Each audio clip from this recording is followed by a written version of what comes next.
Hare Krishna. So Krishna, he told Arjuna that you are so fortunate. You have got darshan of universal form, and after that you have got darshan of my original Swarupa, which even demigods hanker to see. And after that, now Krishna is going to speak about how can this universal form be accessed, or to be more precise, how it cannot be accessed. This he is speaking in Śloka number 53.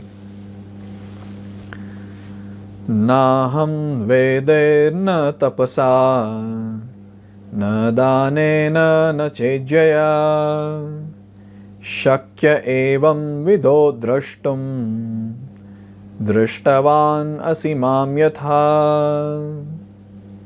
So here Krishna is saying, drishtavan asimam yatha. The form that you have seen, it cannot be seen. It cannot be understood by na vedair, na tapasa, na danena, na ijjaya, na first vedyahi, by studying the Vedic scriptures. Second, na tapasa, by undergoing serious penances. Na danena, nor by doing charity. Na cha ijjaya, nor by worship. So, and then he emphasizes it more. He says, na aham shakya evam vidho drashtum. It is not possible by these means that one can see me as I am. It's a very nice and very important point that is made here by Lord Sri Krishna. He's saying that these are the different processes that very many people do, but then they cannot access my form. So here a very nice thing is mentioned about the pastime of the Lord. So when Krishna wanted to appear to Devaki and Vasudeva, how did he appear? He entered the mind of Devaki, the heart of Devaki, the womb of Devaki, and he just appeared in front in a full youthful body with four-handed feature. And on the request of Devaki and Vasudeva, in the parental affection, when they requested that please become a small child with two hands so that we can hide you from Kans Maharaj. At that time, very, very mercifully, the four-handed form of the Lord, in the youthful form, he became a small child. Now this mystery that is there about the form of the Lord, it cannot be understood by people in general.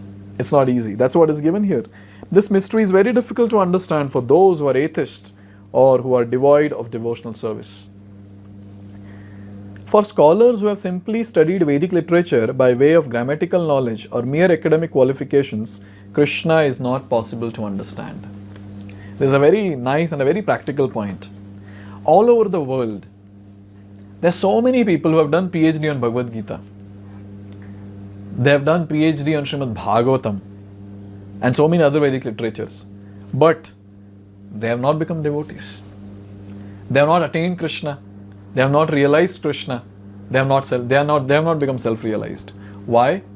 Because their study was on a superficial platform, on the gross platform, just some jugglery with words and grammar and so on and so forth.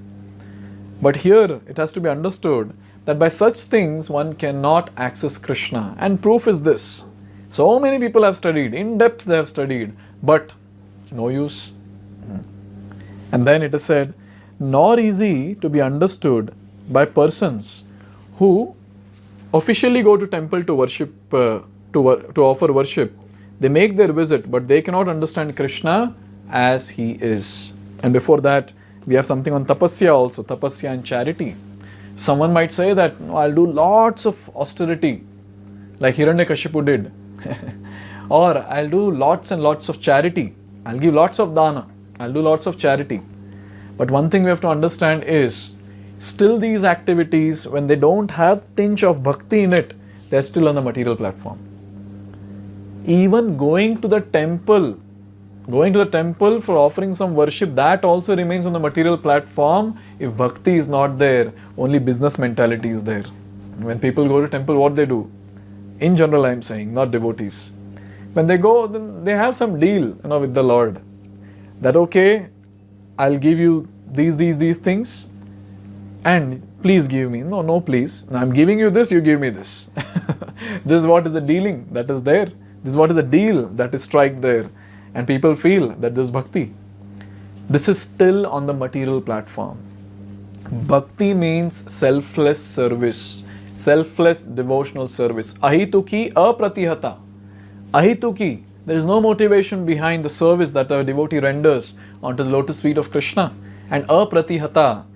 Even when there is no reciprocation from the Lord, the devotional service is not interrupted. Uninterrupted, unmotivated service to the Lord is actually called as devotional service or bhakti.